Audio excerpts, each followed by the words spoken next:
Polytechnic ಓದ್ತಿದ್ಯಾ? ಇಷ್ಟು ಬುದ್ಧಿ ಇಲ್ವಾ ನಿಂಗೆ? ಇಲ್ಲಿವರೆಗೂ ಈ ತರ ಯಾರು ಹೇಳಿಲ್ಲ ನಂಗೆ. ಇದೆಲ್ಲ ತುಂಬಾ ಹೊಸದನ್ಸ್ತಿದೆ. ಕಂಪ್ಯಾರಿಸನ್ಸ್, ಎಕ್ಸ್ಪೆಕ್ಟೇಷನ್ಸ್ ಇವೆರಡರಿಂದಾನೇ ನಮ್ ಜೀವನ ಎಲ್ಲ ಹಾಳಾಗೋಗುತ್ತೆ. ಅವಳು ಅಮಾಯಕಳು. ಲಾಲಸ ಚೆನ್ನಾಗಿ ಓದ್ತಾ ಇದ್ದಾಳಮ್ಮ. ಕ್ಲಾಸಲ್ಲಿ ಕಾಣಿಸ್ತಾನೆ ಇಲ್ಲ ನೀನು. ಪಾರ್ಟಿಗೆ ಹೋಗೋಣವಾ? ಆದ್ರೆ ಸಡನ್ ಆಗಿ ಪಾರ್ಟಿ ಏನು? Anything special? ಹೂವಿನ ಶಿರಯೌವನ ನೋಡಲು ದಿನ ನೂತನ. ಫೇಸ್ಬುಕ್ ಅಲ್ಲಿ ಫೋನ್ ನಂಬರ್ ಹಾಕು. 3,000 ಜನ ನೋಡ್ತಾರೆ. ಯಾರೇ ಇವನು? ನಿಮ್ ಅಡ್ರೆಸ್ ತಿಳ್ಕೊಂಡ್ರು ಸರ್. ಯಾರು? ಏನ್ ಹೆಸರು? ಲಾಲಸಾ, ನೀವ್ ನನ್ನ ಹೆಸರಿಟ್ ಕರ್ದಾಗಲ್ಲ ಎಷ್ಟ್ ಚೆನ್ನಾಗ್ ಅನ್ಸುತ್ತೆ ಗೊತ್ತಾ? ಏನಿದು ಹೊಸ ತುಂಡು ಭಾವನೆ ನನ್ನನೇ ಭೇಟಿಯಾಡಿದೆ. ಸುಮ್ಮನೆ ದಿನ ನೂರು ಕಲ್ಪನೆ ನನ್ನನೇ ಇಲ್ಲಿವರೆಗೂ ಯಾರನ್ನಾದ್ರೂ ಪ್ರೀತಿಸಿದ್ಯಾ?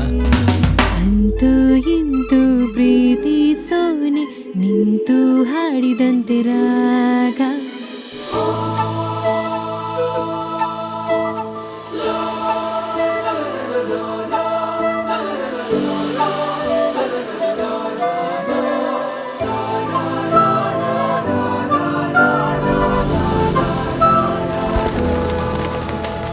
ಹುಡುಗಿ, ಬಾತ್ರೂಮಿಗೆ ಫೋನ್ ಏನಕ್ಕೆ? ನೀನು ಯೂನಿಫಾರ್ಮ್ ಹಾಕೊಂಡ್ರೆ ಚಿಕ್ಕ ಮಕ್ಕಳ ತರ ಕಾಣ್ತೀಯ. ಪೊಲೀಸ್ ಅವ್ರು ಇದನ್ನೆಲ್ಲ ಒಪ್ಕೊಳಲ್ಲ. ಕಣ್ ಮುಚ್ಕೊಳ್ಳಿ ಸರ್, ಸರ್ಪ್ರೈಸ್. ಇಷ್ಟಕ್ಕೂ ನಿಂಗೆ ನಾನಂದ್ರೆ ಇಷ್ಟನಾ ಇಲ್ಲ ಅವಳಂದ್ರೆ ಕೋಪನಾ? ನಕ್ರ ಮಾಡ್ಬೇಡ, ಬಬ್ಗೆ ಹಾಗೆ ಬರ್ತೀಯ.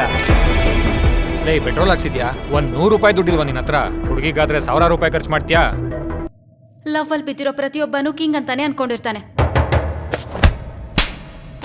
ಆದ್ರೆ ಅವನೊಬ್ಬ ವಾಚ್ಮ್ಯಾನ್ ಅಷ್ಟೇ. ಅವಳನ್ನ ಮರ್ತು ಬಿಡು. She is just an intermediate student. Inter ಅಲ್ಲ, ಪಾಲಿಟೆಕ್ನಿಕ್.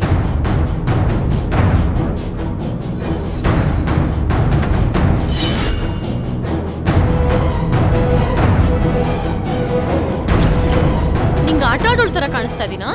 ನಡಿ ನಡಿ, ಜಗಳ ಮಾಡ್ತಾಳೆ. ಈ ನಡುವೆ ತುಂಬಾ ಕೋಪ ಮಾಡ್ಕೋತಿದ್ಯಾ. ಯಾರೆಲ್ಲಗ್ ಬಂದ್ರು ಹೋಗ್ಬಿಡ್ತೀಯಾ? ನಿನ್ನ ಹತ್ರ ಬಂದಿದ್ದ? ಹೌದು, ನಿನ್ನ ಹತ್ರ. ಹಾ. ಏನಾಯ್ತಣ್ಣ? ವಾರ್ತೆ ಹಾಕು. ಇಂತಹ ಒಂದು ವಿಷಯವೇ ಇಂದು ನಗರದ ಒಂದು ಜಾಗದಲ್ಲಿ ನಡೆದಿದೆ.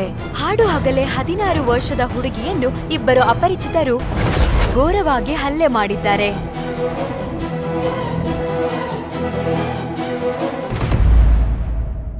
ನನ್ನ ಜೀವನದಲ್ಲಿ ನನ್ನ ತಂಗಿಗೆ ಇಲ್ಲಿವರೆಗೂ 1 ರೂಪಾಯಿ ಖರ್ಚು ಮಾಡಿಲ್ಲ. ಅವಳಿಗೆ ಬಂಗಾರ ಚೈನ್ ಕೊಡ್ಸ್ದೆ. ನಿನ್ಗೋಸ್ಕರ ನಾನು ಪರ್ಮನೆಂಟ್ ಟ್ಯಾಟೂ ಹಾಕ್ಸ್ಕೊಂಡಿದೀನಿ. ಈಗ ಯಾರಾದ್ರೂ ಕೇಳಿದ್ರೆ ನಾನು ಏನಂತ ಹೇಳಿ